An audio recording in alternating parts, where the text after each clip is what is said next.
So we can begin the final session.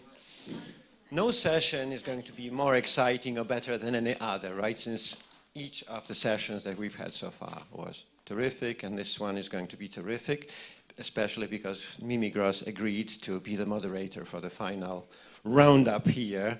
And I hope that we can return to the topic of the conference, and then we can allow everybody to say their final word.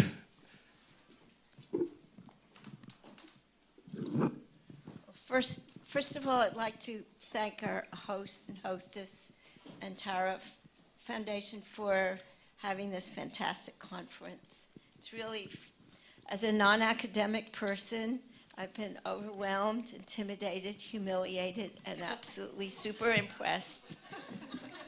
On the other hand, I wanted to digress from talking about the conference itself to give those who don't know me, few people here know me, a little bit of my background or life. 3/4 of a century old, and most of it's been, since except baby life, I've been a painter, an artist, character. I grew up with an artist father in a milieu of artists, and I wanted to say that, right, my joke was that my claim to fame is that I sat on Edward Hopper's knee. But the trip goes all the way to sharing the same diner with Art Spiegelman. So it's updated the 3/4 of a century, including, knowing my father's older generation, artists like Leon Kroll or Jose de Kreft, who were in their 90s, or Kuniyoshi, I remember, with the big gold tooth, just characters that are historical. Even when I was young, they were historical. And then actually going to de Kooning's studio several times and, being with him, talking about his work. This is something that, as a teenager, impressed me enormously. And then being in just a cusp generation that was figurative, but adapting abstract expressionism gestures in my work, which is basically the work that I've developed since. And then I went and married a person who did the first happenings, and he and I, Red Grooms, and he and I made films together and walked through installations. We built cities. We did enormous projects in the late 60s and 70s that completely burned us out and burned our marriage out. But we have a beautiful daughter, came out of it, and granddaughters. And then went on to work with, collaborate with dancers. I've done a lot of sets and costumes. And I've been painting all these years and doing all kinds of various exhibitions. So it fills you in a little bit. I've lived in Chicago and know the Chicago Harry Hu artists who have been so influential to R. Crumb. He said the Harry Hu is what turned him on. And I didn't know R. Crumb, but Art Spiegelman I've known for 50 years. And the avant-garde theater life, the avant-garde dance life, the exhibitions, the current Lower East Side galleries that are proliferating as we speak. All of this is something that I've lived in New York and I've experienced, and I'm happy to answer any questions about. So your papers, one by one, as they accumulated, it was my own history rolling by like a scroll story. And I feel so close to all of you. I just want to add that, of course, I'm so impressed by your multi-linguistics, your fluent English. As an American, we're not taught other languages particularly. We have the most primitive language system. And so so wonderfully expressed, hearing the literateness of your papers, not only your research. And I feel grateful to all of you. And so that's the end of my part. Now we'll discuss comments about the conference itself. Robert. I have to say that I am shell-shocked. Maybe that should be the term for the conference as opposed to Wordstruck. The visual imagery, the verbal assaults, the diversity of approaches to understanding the intersection of art and text have impressed me very much. I learned probably much more than I have contributed for sure, and it's going to definitely inform what I teach and the research that I pursue in the future. So it's been a real privilege for me to have been involved in this conference, and I hope that there'll be another conference along the same lines at some point in the very near future. Okay. Well, I too am really honored to be here and impressed by everybody's contributions to this event. I kind of live within a textual environment at the Archives of American Art, so it was really great to be able to invite you in, and I continue to invite you into the archives. We have a lot of things online, but we're also not too far. We are far away. We're in Washington, D.C., but if you come, you now have my email, and I hope that all of you feel free to be in touch with me at any point of your careers in writing and ask questions about how the archives might be of help to you in your research and in your teaching. We're available and friendly, all of our staff, and so we're happy to try to find ways to make these documents live in the present. I think that this is a particularly wonderful context for the Archives of American Art, so I'm really pleased to have been invited and also inspired by everyone's talks and how the visual and the verbal come together with all kinds of new meanings, and I think it sparks a whole new avenue of scholarship for the history of art in America. Yes, I remember when we received your request to support this conference that we were thinking, what kind of conference can it be? Will it be a conference about art criticism? Will it be about the art? Will the objects be there? And I strongly lobbied for letting it happen and giving it a try, knowing the sophisticated tradition of literary criticism in Poland and also the very long tradition of literary theory. And so this is, I thought, it will be a very theoretical conference, let's try it. And in the end, what I like about it, that it's not that it is this wonderful, it opens so many venues, as you say, of how the visual and the verbal work together. I wouldn't even want to make a typology of it. I think it's that's what is nice, that it feels very, in a way, it feels very new, as if there are new possibilities. So that's maybe the first point, that I think you brought something to the scholarship that we don't see so often. And believe me, I attend many conferences all over Europe and in the US, and I haven't seen one like that. The questions that you're asking or your questions, and they suddenly for us become our questions. So that's a wonderful thing. And then in terms of course, the stamina that you all have, that's that is quite impressive. And the sliding between, as you say, languages and also the kind of the way the Americans fit with all the rest. It just feels very open and natural and extremely well organized and recorded. So it's we will be happy to continue working, I think, together. I guess the stamina comes from your engagement and from your enthusiasm. Thank you very much, everybody. You made us really happy accepting our invitations. Thank you, Terra. Thank you to our wonderful speakers, all of them. And I just want to say that I have lots of ideas about how to use what came out of this conference with my students in a very practical way. One thing is how they can use the archives and how I can incorporate your materials in my classes. But also, we we record everything, and we can make use of this too.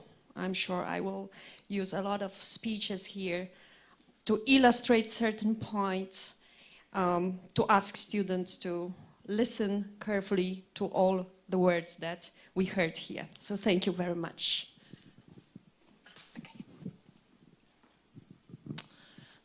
When I was preparing this paper, I was struck by something that I was told coming up in graduate school decades ago, which is, it's all right there. It's right there in the painting or the sculpture. And what I've come to realize in working on my current project, but obviously in all of our projects, is no, it's not all there. And there are lots of other places to go to find out what it is. So it was a really good opportunity for me to present this paper this week and realize how important the journals, the diaries, the writings are when you're trying to engage in a project where you think you're on the right track, but it's not visibly evident, or at least it's not visibly evident to those of us who are outsiders to the intentionality of the artist from the get-go. And I think that's something that we continue to tackle in modernist studies. The lingering effects, as I put it the other day, of sort of a formalist assumption, which is even having a replay in thing theory, which is that it's all right there. It might all be right there, but words sure help us figure out what it is that we're even thinking about. So this has been a very helpful couple of days, for me at least, in terms of thinking about what I'm working on. And that was a completely self-centered sort of comment, wasn't it?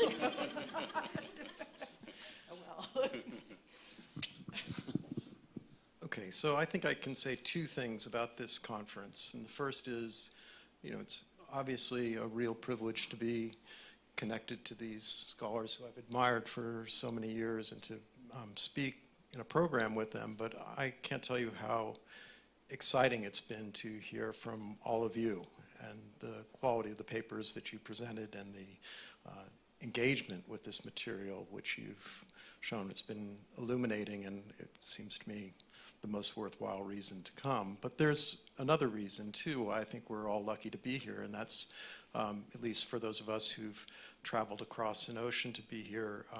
You know, there's something really important about being in a different place and talking about American culture in its breadth. And Virla has heard me talk about this before, but there's a real virtue to eccentricity, which I would say, if we were having this conversation in Washington, D.C. or New York, the paper still would have been wonderful and I'd be less jet-lagged. But would it be one kind of conversation? Having it here with that distance, being outside of the place in which these conversations normally take place, is a huge advantage, I think, for all of us. And it seems to me one of the great reasons why the Terra Foundation has been so successful in forging ahead with this initiative. So I'm really grateful to be here and to have this chance to meet so many of you.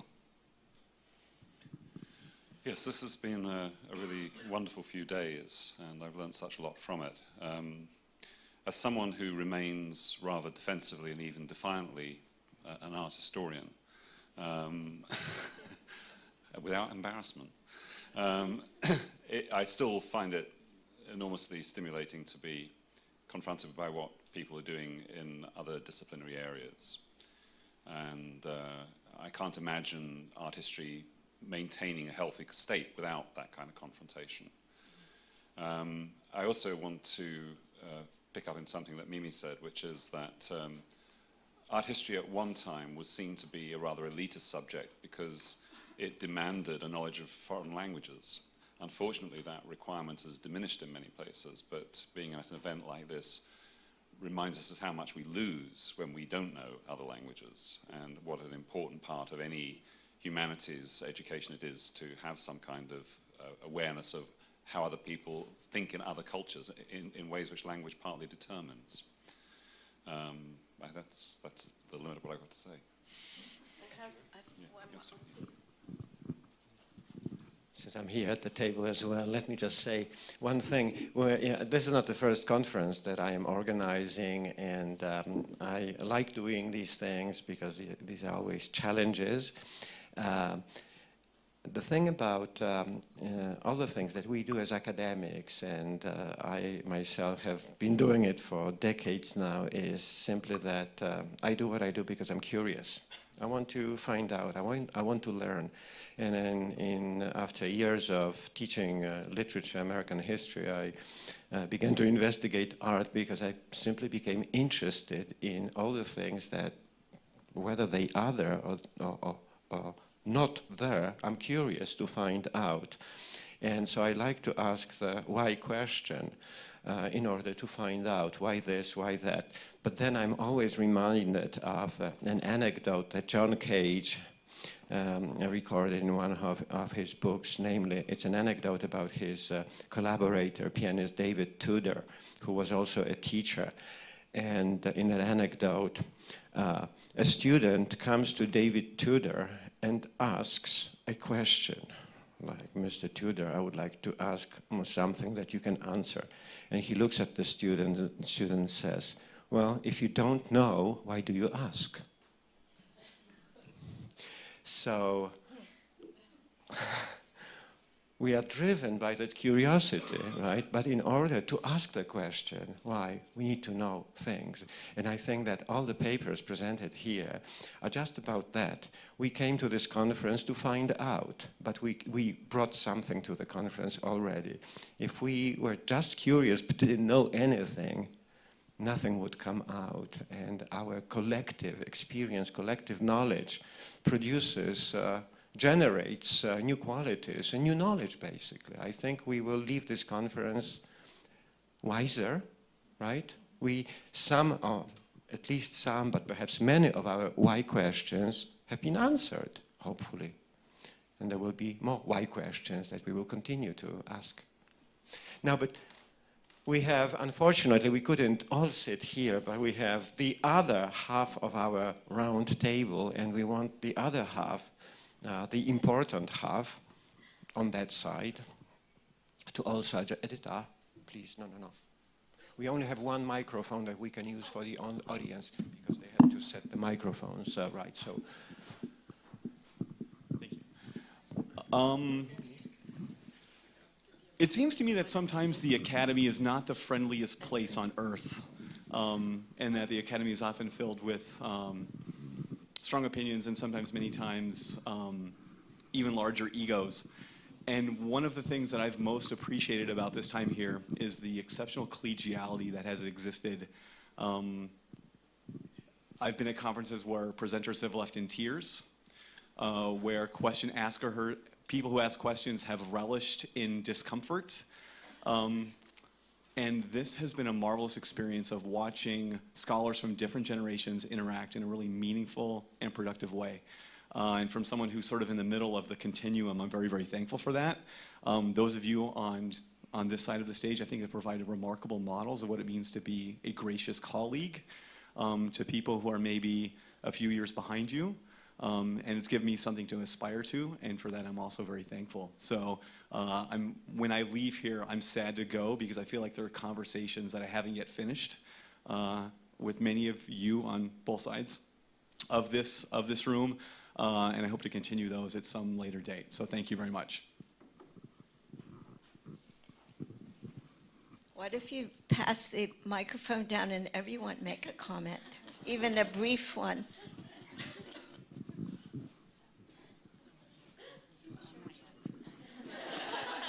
Come on. So I will be brief, and first I'd like to thank everyone. I like the context, the content, the artistry, and the artistism of the Wordstruck. And I'd like to thank the Wordstruck. When I say the Wordstruck, I mean all the participants, the organizers, and everybody who was involved in the event, in this really terrific event. And just, I'd like to thank everyone for getting us together. I mean, literary people and art people, art historians and artists under the one umbrella. Thank you. It's been an amazing 3 days, so thank you. I guess I was amazed by the chronological range of the papers, just that we started I guess we were talking about the sublime and the beautiful as we were starting in the 18th century all the way up to the 90s and today, and I just, in that last session that we saw this morning, I just was astounded by it. I thought it was really incredible, all 4 papers.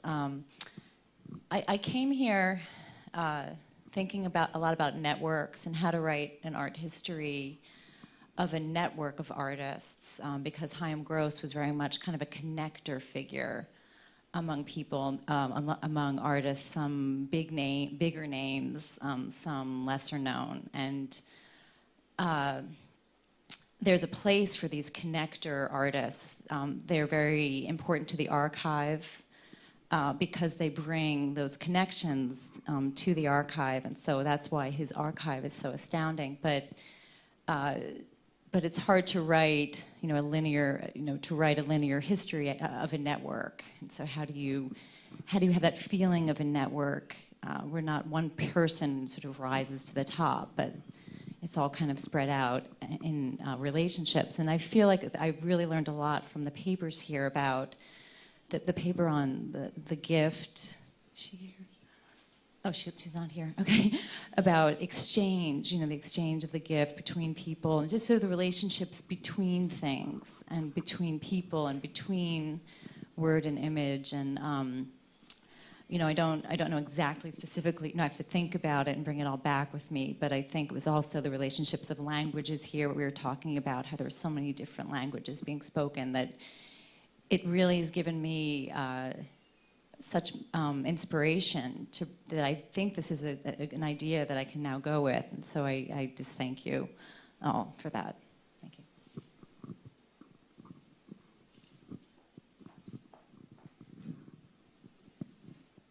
Art history was always such a elitist subject for my generation of artists who basically were pretty quiet. After the abstract expressionists who had the club, and they loved having Friday night meets where they just sat and ranted away and talked a lot, that as a younger person we thought, oh, they're talking too much. And then came the minimalists who talked even less. And then came the conceptual artists who talked too much. But it was always separated from visual things. And the fact that you're bringing it together, we need more of it. The schools separate it. The schools need to mix it up more and have, actual art classes with the art historian classes, and just not be afraid of having things separated or labeled. So this was a great activity here. I appreciate that. I trained as an art historian, work in an American Studies department, and I'm always amazed at how people don't read enough or read. I'm not trying to make a deprecating comment, but we supposedly in the United States and in Europe as well are part of this interdisciplinarity. But I don't see a lot of interdisciplinarity in terms of the way that the work is actually done. So what's been invigorating about this conference is this interplay, at least, between literature and the visual. And I will say that with some of the artists that we've talked about, literary critics and those in English departments are almost taking the lead in writing about Minna Loy and Marianne Moore, relationships with the surrealist artists. And I think we need to turn the tables a bit and in art history do the sort of attentiveness that the paper this morning about Jonathan Letham's novel, which is so full of rich visuals. Pension is very much the same way. I mean, there are all sorts of American writers of the last 50 years who are really paying attention to the visual. And I suppose we could go all the way back to Moby Dick, but my point is that I think we need to do this interdisciplinarity that we keep talking about, that I'm not seeing a lot of art historians actually doing. So I'll just stop. I have another comment. I have another comment, which is the false idea that New York was the center of the art world. With the internet, the art world now is everywhere, so that Lublin is the center of the art world, Paris, Berlin, wherever you are, whatever you're doing now, it can contribute together, and to keep that in mind and to be open to see some images that come from Iowa or from anywhere and feel that it's the center. It's interesting reality. I would like to ask a question and see if somebody wants to address it, because what fascinates me about art and the reason why I think that art is important today is that we need to return to a certain type of elitism that has disappeared with what we call popular culture. And historically, art was something that was exquisite because it meant talent, it meant craftsmanship. It was something that was unique, that was inimitable.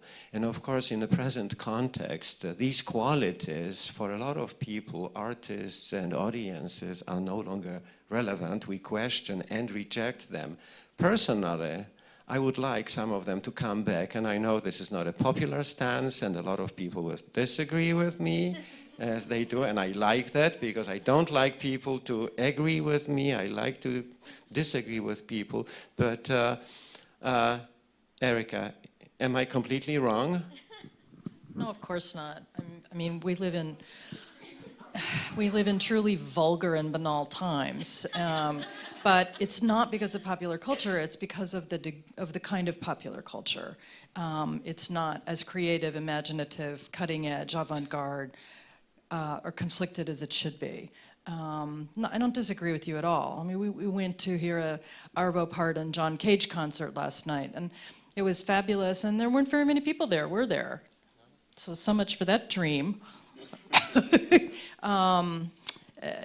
I think we're up against market forces that we can try to subvert or challenge as best we can. But I don't think it's a return to elitism that's going to save the day. It might be a more sophisticated understanding of the popular culture products that are manipulating us. Let's put it that way. I mean, how many hours of the Kardashians do we need to watch every day? None. I don't know. I have to say that I agree with Erika. It isn't popular culture per se, but the kind of popular culture that we have today. If you look at the films of the 1970s, for example, the kind of Dog Day Afternoon, Serpico, The Godfather, and then you look at the films that we're producing today, which are retreads of earlier films, and usually not the best films, or it's the sixth in the Saw series, or it's The Avengers, which is a well-made but popcorn piece of, I mean, the craftsmanship, it's kind of like Norman Rockwell or Salvador Dali, good craftsmanship pressed in the service of the banal, and that's what we're having to deal with much today. I would say in the 70s, we talked about the films of the 60s. Oh. We could have a fight outside. No, the 60s have great films. Yeah, too. really great. I think there's a fear of difficulty in terms of responses to a lot of, and that isn't to say that popular cultural objects can't be as difficult as high art objects. Possibly in some ways they can be more so. I think one of the things which disturbs me is, in relation to my own discipline, the lack of concern with the tradition of philosophical aesthetics, which seems to me central to making the kinds of judgments that and analyses that you're talking about. But I also think one has to recognize that the fundamental shift has taken place in relation to the visual arts in the areas we've developed in, let's say, Erika, you, Derrick, me, and most folks were here anyway. In that the dissolution of mediatic boundaries causes huge problems in terms of notions of value. I mean, I don't like to side with the October people very much, but on this point, I actually think they're right.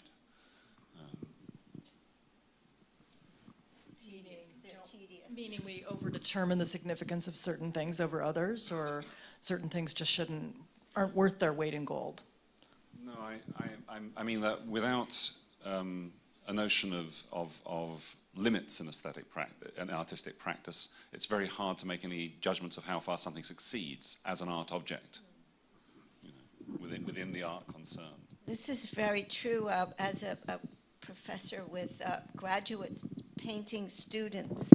It was extraordinary how they worked hard, but their criteria was very light and very hard to, you know, I would pull up examples and they just thought I was old-fashioned, you know, and it wasn't that I may be old-fashioned from their point of view, but I was also trying to emphasize a criteria that is from all time, and it was blown over, was relatively ignored. They still wanted to do what they wanted to do, which was relatively without these extraordinary criteria of the past.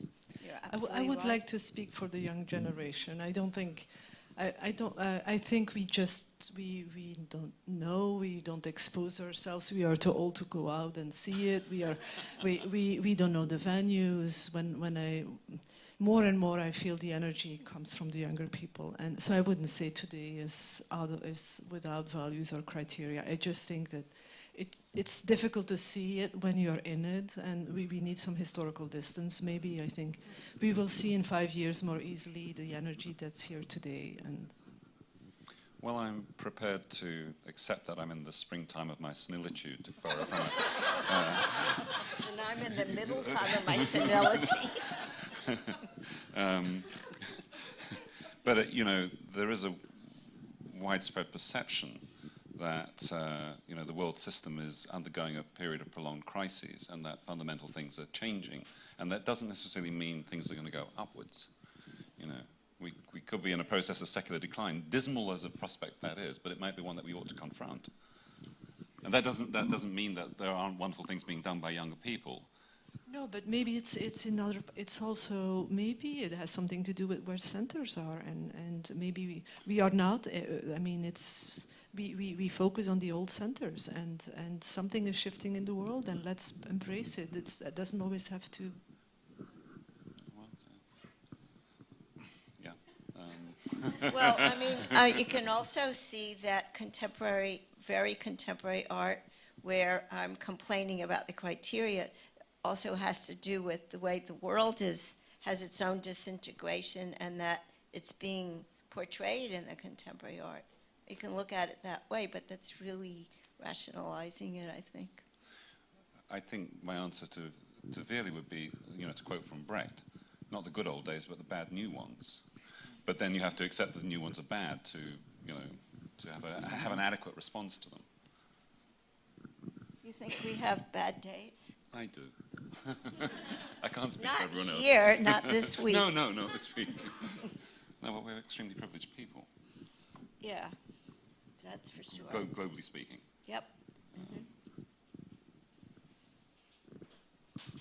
I think one thing that this conference has shown us is that there's a lot to work on.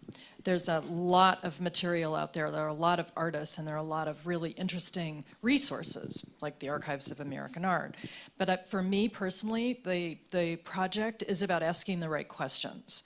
I think sometimes we focus on things that aren't as important as others. We overdetermine the importance of certain things over others. And I think that's what, back to Jurik's point about curiosity, that's what should drive us. What are the most significant questions we can ask of the materials that we work on? I mean, I'm an American, and I could lead this into some sort of aspirational discussion, but it's actually driven more by, let's ask important questions for the humanities and the arts that will be good for our field, good for the American Art History Project itself. Think big, think synthetic, think into the future. And that's the way I struggle out of the bad. The despair of despond.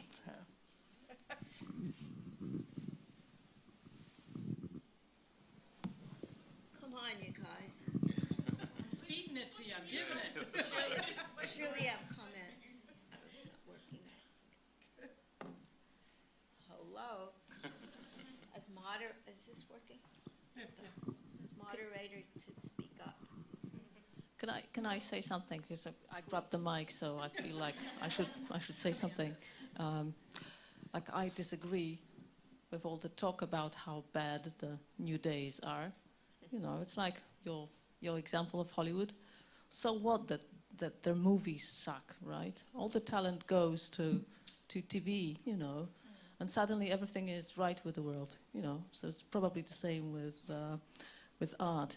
But that's not what I was going to say. I feel like because nature abhors vacuum or whatever, so I'm thinking, you know, let's have more of it. Why not have another conference? Why not have the second edition of Wordstruck? What do you think? Yes. It's not up to me to continue this. I just grabbed the torch, but I'm ready to pass it over to somebody else, whoever wants to grab it from me. But there are a lot of unanswered questions, so if that's our driving concern, then... No, I'm sure that we will be getting together in this or some other environment, but as Erika said, there's so much more to explore, so many new questions to ask. So if Terra continues to support projects like that, this is very likely to happen somewhere in this part of the world or elsewhere. But there are also other initiatives, other sources of funding conferences, of course. We have in Poland, we regularly have conferences of American studies. Me and Anna, you know, most of my colleagues here, we have always operated within the American studies area, and which very rarely involved art historians, but it's beginning to happen. It has already started happening in Poland, and I'm sure that many of the colleagues from other countries in Europe now see that it's possible, right? That we do not have to have our separate associations, separate conferences, right? That we can intermingle, and this is not only fruitful, but it's pleasant as well. I think that we can probably do some of that too without physically having to travel so far. I think we need to take more advantage of things like Skype and other means of continuing these conversations in a lively manner. Now that we've made connections with one another, I always find it's easier once I've met somebody to have the online, you know, the letters and that kind of thing back and forth. So I think it's been great meeting everybody, and we can continue those conversations without having to, not that I'm saying I hope we actually can have more conferences like this, but... You know, one of the main goals of this conference was we needed to meet your requirements, Terra's requirements. And one of the requirements, or one of the questions on the questionnaire, the form that we had to fill out, was about networking that is produced as a result of this conference, dissemination of results, and I think that we have made use of the possibilities offered by this environment and the facilities. But the idea was also to bring people who will also create their own networks and continue those networks. And this, I hope, will be happening and will be appreciated by the Terra Foundation. They would eventually, hopefully, judge that this money has been spent well, and that projects like that are worth supporting because of the lasting effects of such projects.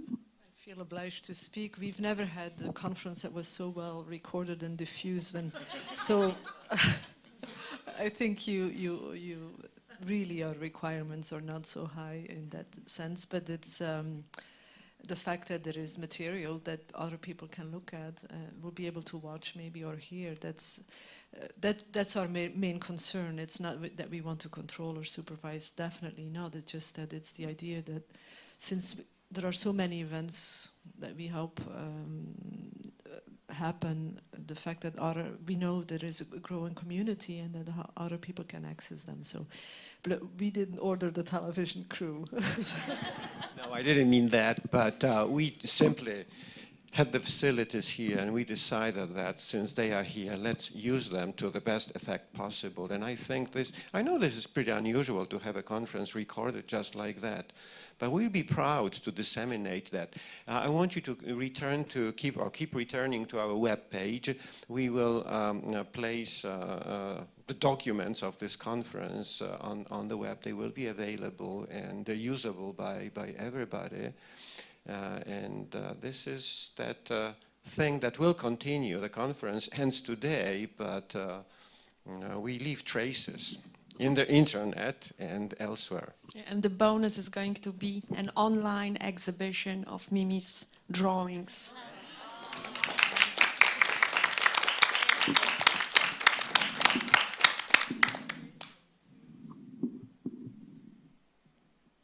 But don't worry if it doesn't look like you. Who is going to draw Mimi, though?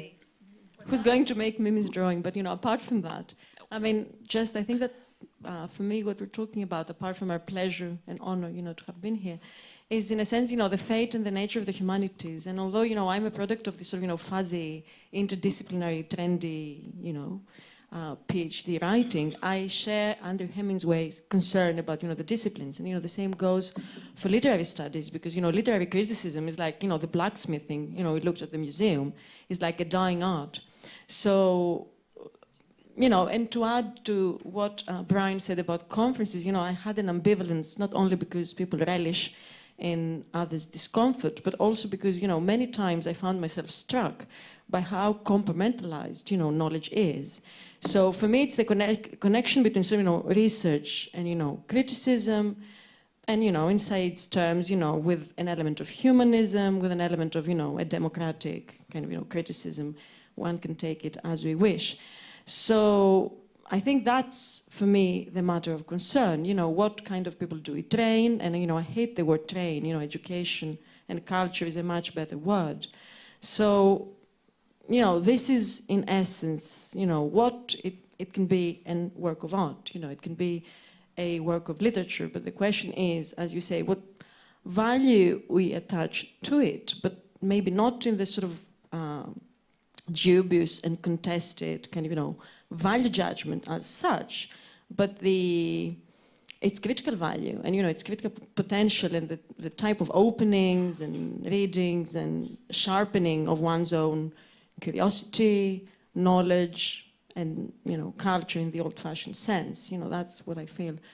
And I strongly share also what you said. And I do believe that, if you know how to read Proust, you'll certainly be more open and more alert and more aware to what's happening around you, because, I live in a city which, has become quite trendy and, for the wrong reasons because of the crisis. And, I do see, as you say, I do see wonderful contemporary theater, performing arts, mixed media things coming up, from different parts of Europe, staged in Athens. And, I fully think that, in 20 years' time, there'd be, subjects, quite complex objects and subjects of study. So, yeah, so for me, it's more a question of, what the humanities can do now that they're so embattled, as, from the UK more than anyone else,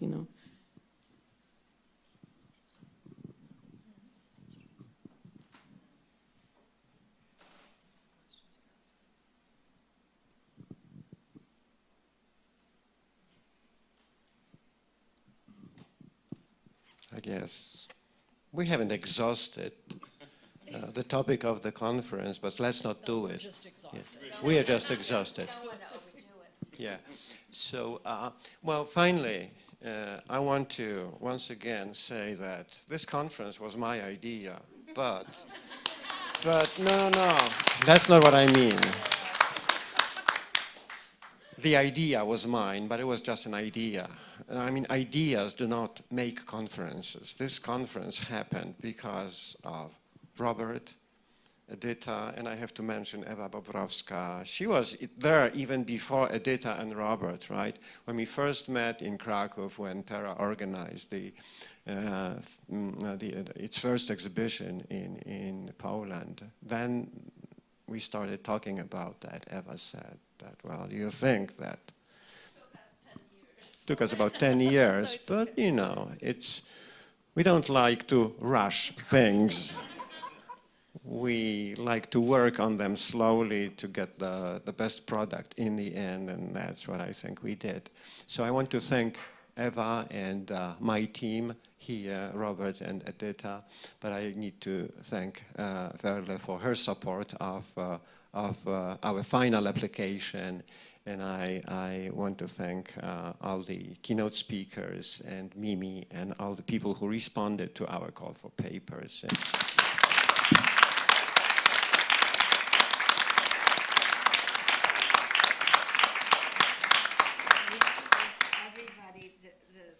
Of their studies in the future to keep going. Well, as moderator, I'd like to wish everybody the best in their research and work in the future, that you all are so promising and it was so interesting, and just forge ahead.